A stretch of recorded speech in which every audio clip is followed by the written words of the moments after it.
एक रोज फिर उसके दोस्तों ने पकड़कर जबरदस्ती दुकान पर शराब पीने के लिए बैठा लिया। मजबूरन बैठ गया।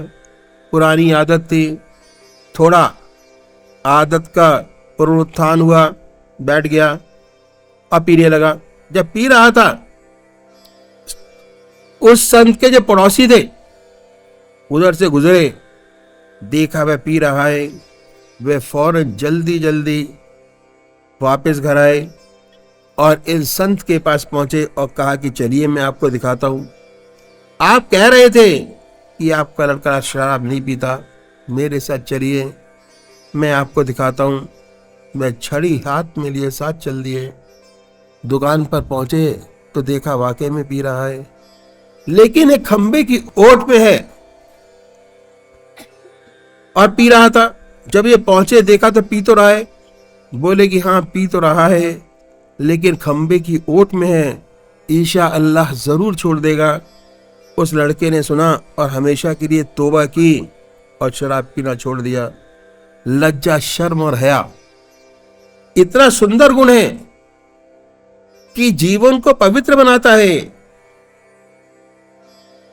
ऐसा सुंदर ये गुण जो सच्चे साधक हैं वे अपने सदगुरु से लजाते रहते हैं, उन्हें शर्म आती है और हमेशा कोशिश होती है कि जो काम अपने गुरु के सामने ना कर सकते हों वे उनके पीछे हरगिज ना करें। तीसरा प्रेम का गुण है विश्वास। जिससे हम प्यार करते हैं उस पर थोड़ा विश्वास ही तो होता है कि हम आए हैं। कम से कम इतना विश्वास तो जरूर लेके आए कि हमारा समय खराब नहीं होगा, भगवत चर्चा होगी, भगवान की चर्चा होगी। यह विश्वास हमेशा अनुभव से होता है। अंधविश्वास खराब चीज है, गड्ढे में गिराने वाला है। अंधविश्वास कभी नहीं करना चाहिए। इसके माने ये नहीं कि हम अपने को इतना संकुचित करने बना लें कि सच्ची हुई बात को भी ना माने। अपनी बुद्धि को खुला रखिए और जिस बात को आत्मा माने उसे कबूल करिए और उस पर चलिए, हमेशा लाभ होगा। धीरे धीरे हमारा विश्वास बढ़ता रहता है अपने इष्ट के चरणों में। धीरे धीरे हमारा विश्वास बढ़ता है, धीरे धीरे हमें अनुभव होते हैं, आत्मिक अनुभव। धीरे धीरे हमें अपनी आत्मा का ज्ञान होता है, धीरे धीरे परमात्मा की ओर बढ़ते हैं, धीरे धीरे हम उसकी लीला को देखते हैं। एक दिन ऐसा आता है कि हमें उन पर पूर्ण विश्वास हो जाता है और हम अपने को उस परमात्मा को पूरी तरह निछावर कर देते हैं, छोड़ देते हैं। यह विश्वास होना बहुत आवश्यक है। सबसे पहले अपने तरीके पर विश्वास कीजिए कि जो तरीका हमने परमात्मा की प्राप्ति का अपनाया है वह ठीक है, सच्चा है। बहुत सोच समझकर उसमें कदम रखें। जब धीरे धीरे विश्वास हो जाता है कि मेरा रास्ता ठीक है, मेरा हृदय निरंतर प्रभु की याद में डूबा रहता है, सुख में भी उसकी याद है, दुख में भी उसकी याद है।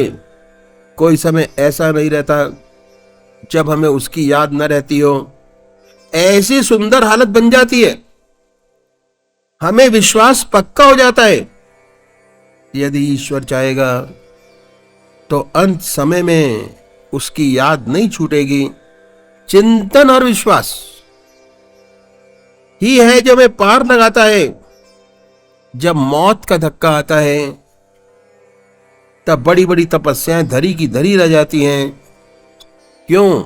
शरीर कमजोर हो जाता है, मन भी कमजोर हो जाता है। ऐसा विश्वास, ऐसा आत्मिक अनुभव यदि जिंदगी में हो जाते हैं, उनसे विश्वास दृढ़ हो जाता है, वह अंत समय में काम आता है। बड़ी महत्ता है विश्वास की। लेकिन याद रखिए, अंधविश्वास कभी नहीं करना चाहिए, बहुत खराब चीज है। जिसे कभी अनुभव नहीं करना चाहिए। हमें सोच समझकर विश्वास करें, अनुभव के साथ विश्वास करें तो बराबर लाभ होता रहेगा। आप बढ़ते रहेंगे और ये विश्वास परमात्मा से मिलाएगा। मुझे एक पौराणिक कथा याद आ गई जो मैं आपके सामने रखूंगा। एक बार पार्वती जी ने शिव जी से पूछा कि यह कुंभ का मेला होता है, 12 में एक साल बाद लाखों व्यक्ति आते हैं गंगा स्नान करने के लिए। ऐसा कहते हैं कि गंगा जी सब पाप नष्ट कर देती हैं। इतने व्यक्ति आते हैं, स्नान करते हैं, तो इनके पाप गंगा जी में रह जाते होंगे। गंगा जी को बड़ी दिक्कत होती होगी इनके पापों को नष्ट करने में। लाखों व्यक्ति सारा बोझा पापों का छोड़ जाते हैं गंगा जी के अंदर। शिव जी मुस्कुराए और कहने लगे, पार्वती जी ऐसी बात नहीं है। जो लोग पाप की गठरी अपने जैसे सर पर लेके आते हैं वैसे ही वापस ले जाते हैं, तो फिर खामखा आते हैं। लाखों की भीड़ होती है, स्पेशल ट्रेन चलती हैं, बसें चलती हैं, इतना बड़ा इंतजाम किया जाता है, तो ये सब बेकार है क्या? लगता तो ऐसा ही है। शिवजी महाराज ने कहा, पार्वती जी ये सब दिखावा मात्र है। पार्वती जी बोली, कैसे हो सकता है? कहा, चलिए कुंभ का मेला लगा हुआ है तो देख ले अपनी आंखों से। शिवजी ने अपने आप को कोड़ी का स्वरूप में बनाया और पार्वती जी को कोडिन का स्वरूप बना के और पार्वती जी को कोडिन का स्वरूप दिया। इस तरह कोड़ी कोडिन बनकर त्रिवेणी की तरफ चले और उस रास्ते पर बैठे जहां लाखों व्यक्ति आ रहे थे स्नान करने के लिए और स्नान करके जा रहे थे। शिवजी महाराज ने एक नारा लगाना शुरू किया और वह था कि मुझे एक महात्मा का वर मिला है कि कुंभ के मेले में अगर कोई ऐसा गंगा माई का भक्त जिसमें गंगा के स्नान करने के बाद सारे पाप नष्ट हो गए हो, यदि वह गंगा जल लाए मेरे ऊपर छिड़क दे तो मेरी काया कंचन हो जाए। यह नारा लगाया शिवजी महाराज ने, मैं स्वस्थ हो जाऊंगा, ऐसा मुझे वरदान है, संत की वाणी है। इतना सब कहने के बाद भी, और उसकी वाणी कभी झूठी हो नहीं सकती, इतना विश्वास दिलाया। आप लोग स्नान कर रहे हैं, यदि कोई ऐसा व्यक्ति आए जिसने त्रिवेणी के स्नान करने के बाद सारे पाप नष्ट हो गए हो, जल भर लाए और मेरे को छींटा लगा दे। सुबह से शाम हो गई, एक भी गंगा माई का भक्त न मिला जिसने हिम्मत की हो कि छींटा लगा दे, जिसे विश्वास हो अपने ऊपर कि गंगा माई में स्नान करने के बाद उसके पाप नष्ट हो गए हों। पार्वती तमाशा देखती रही। बड़ा विस्मय हुआ उनको कि भगवान ठीक ही कह रहे थे। सायंकाल जब सूरज छिपने लगा, एक किसान आया, गंगा जी में स्नान किया, पाप नाशनी मां हर हर गंगे का उच्चारण कर पवित्र हो बाहर निकला। कुछ लोगों को वहां खड़े देखा। शिव जी की घोषणा उसने भी सुनी कि अगर कोई गंगा माई का भक्त जिसके सारे पाप नष्ट हो गए हों स्नान करे, छींटा लगा दे तो मेरा शरीर स्वस्थ हो जाएगा।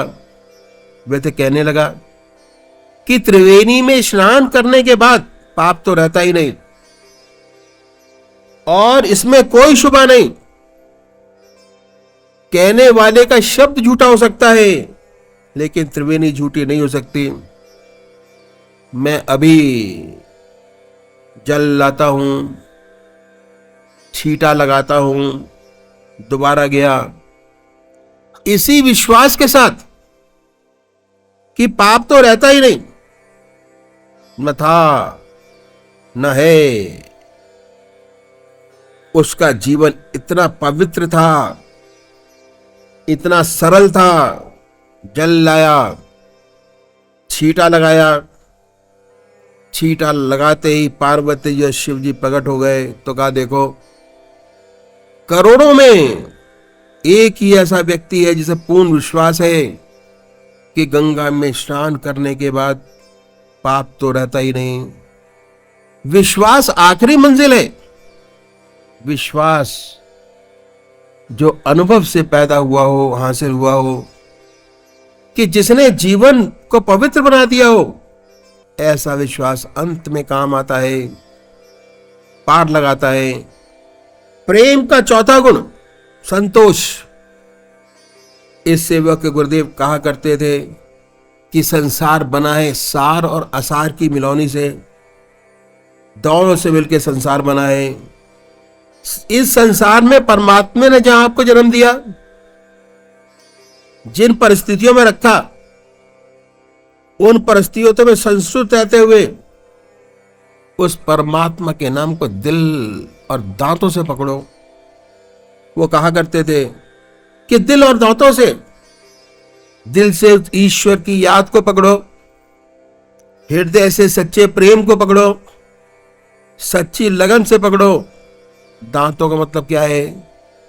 जब आदमी हताश हो जाता है, डूबता होता है, तिनके का सहारा पकड़ता है, अगर लगलाई हो रही हो और बिल्कुल निराश हो चुका हो, तो दांतों से काटने की कोशिश करता है, दांतों से पकड़ने की कोशिश करता है।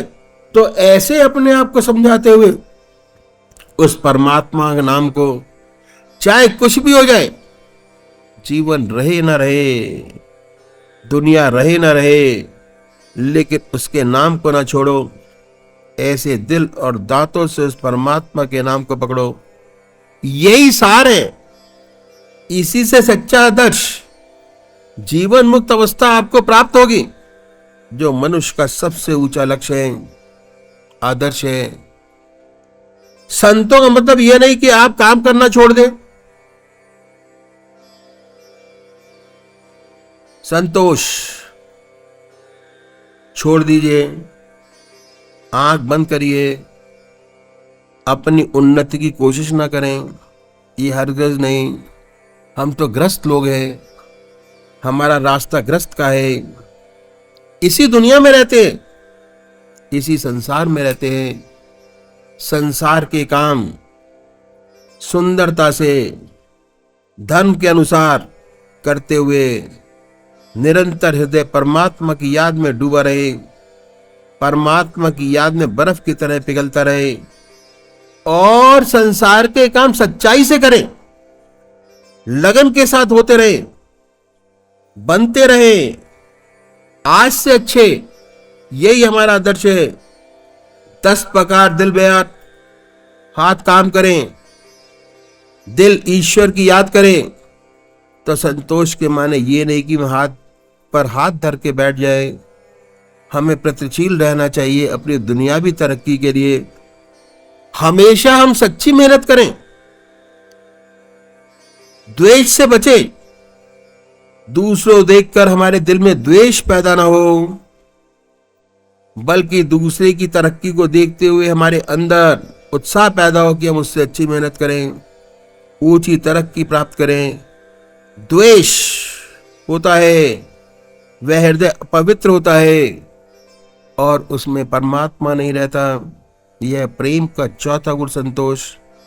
जिस हाल में हमें परमात्मा ने रखा, उसमें खुश रहते हुए उसके नाम को दिल और दांतों से पकड़ो। सुख में भी उसकी याद हो, दुख में भी उसकी याद हो। सुख आए भगवान के अर्पण कर दीजिए कि हे प्रभु, आपकी दया कृपा से हुआ, आपका दिया है, जैसे चाहे वैसे रखे। आपका जीवन ईश्वर में है। कभी ऐसी खुशी नहीं होती कि पूरा ना समाया, खुशी आई, भगवान के अर्पण हो गई। परम पिता परमात्मा की देन है, जैसा चाहे वैसा रखे।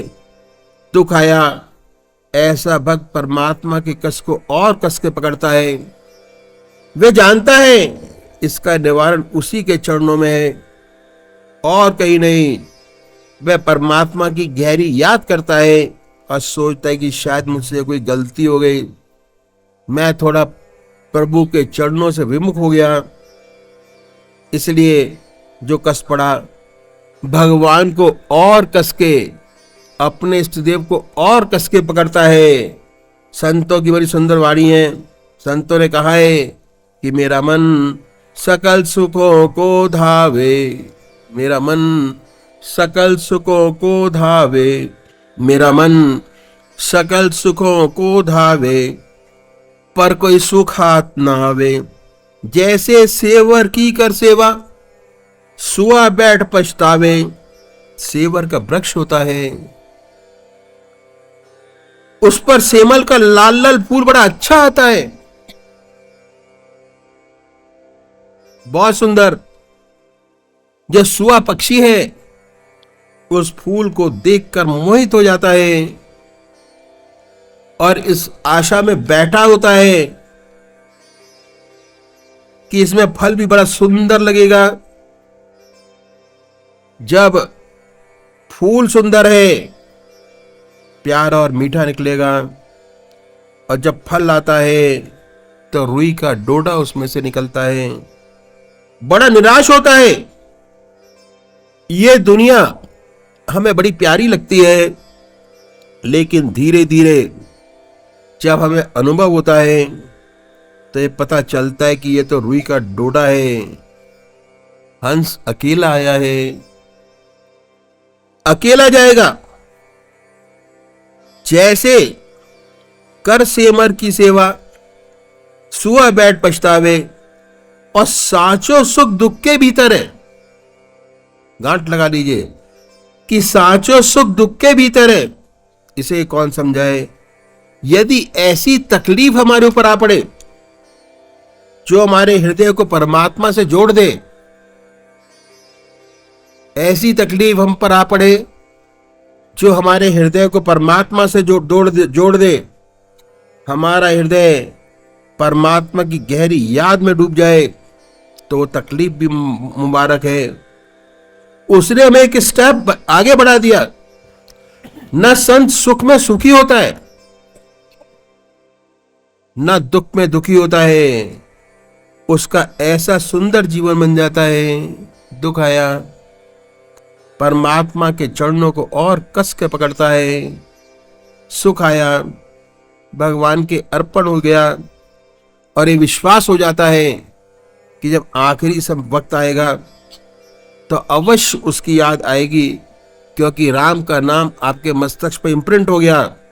और भगवान ने कहा है कि जो मनुष्य मेरे को याद करते करते अपना शरीर फूल की तरह छोड़ता है, मुझे पाता है, सच्ची आशा हो जाती है इसी जीवन काल में फुल सेंस के साथ कि जरूर हमें आदर्श और सच्चा जीवन प्राप्त होगा। और एक दिन ऐसा आएगा कि ज्योति से ज्योति एकाकार हो जाएगी।